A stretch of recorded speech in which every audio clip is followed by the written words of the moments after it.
Have you got any advice for someone with autism? I've just watched the video of you talking to Trip Kramer from a few years ago. So first of all, stop labeling yourself as having autism. This is just in general, right? Stop labeling yourself of anything. If you call yourself an introvert, if you call yourself an extrovert, if you call yourself lazy, if you call yourself whatever you call yourself, it creates a box for you. And I don't want you to have a box, because the human spirit, what you're capable of, is so much more than just a label. And so when you say, I have autism, if that's the label that you're giving yourself, that identity, remember, identity is the most powerful force in the universe. If you give yourself that identity, what's going to happen? Well, you're going to act within the parameters of that identity, whatever that identity is. If you call yourself lazy, you're going to act lazy. It'll be very, very difficult for you to overcome an identity that you've created for yourself and self-identified with. So the very first thing to do is to stop identifying with this. You have enough ability to send me an email and ask a question about this. So stop telling people that you have autism. Stop talking about that. Instead, just function to the best that you can,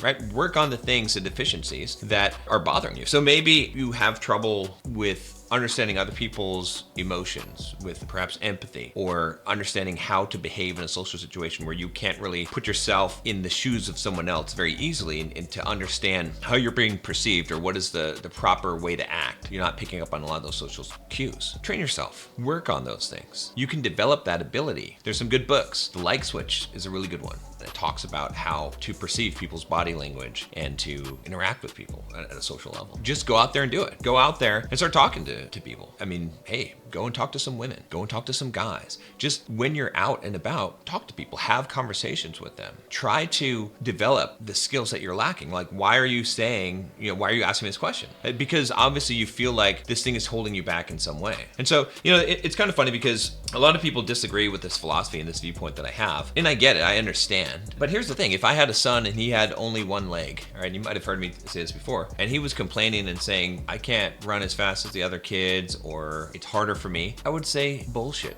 No, it's not. That's ridiculous. Now, obviously, I know the truth. I know that it is probably going to be more difficult for him, but I don't want him to think that. And if he thinks that, then what's going to happen? He's creating an identity around that, and it is going to be more difficult. But if you think there's no difference, whatever they can do, I can do, what's going to happen? You're going to have to work harder, yes, but that's the bar you're going to set. That's the standard you're going to set for yourself. So my encouragement to you would be to set standards for yourself that are the same as people that do not have whatever thing that you have that's holding you back. I'm not even going to give it a name or a label, and you shouldn't either. Don't allow a label that someone else puts on you to stop you from accomplishing what you want in life. And yeah, things could be harder. I would say the same thing about racism.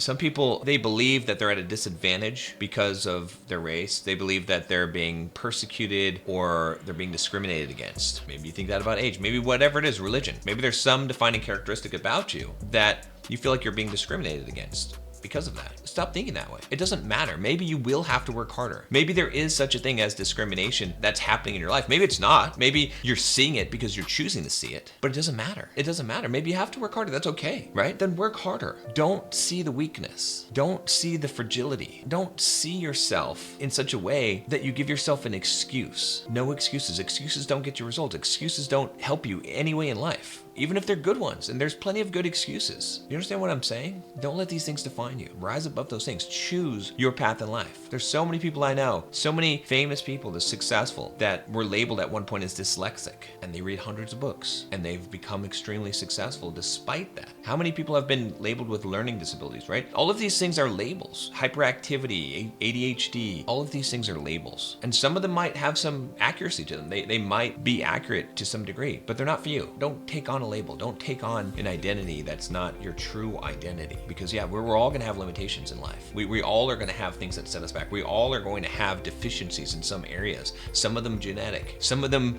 far outside of our control, some of them circumstantial, some of them disabilities we've created for ourselves in life. But we can't let those things define us. Do you get what I'm saying? If you want to join a group of guys that are not letting limitations define them, you know where to find us. Click the link down below, join us in the Bulldog Mindset membership, and I will see you tomorrow.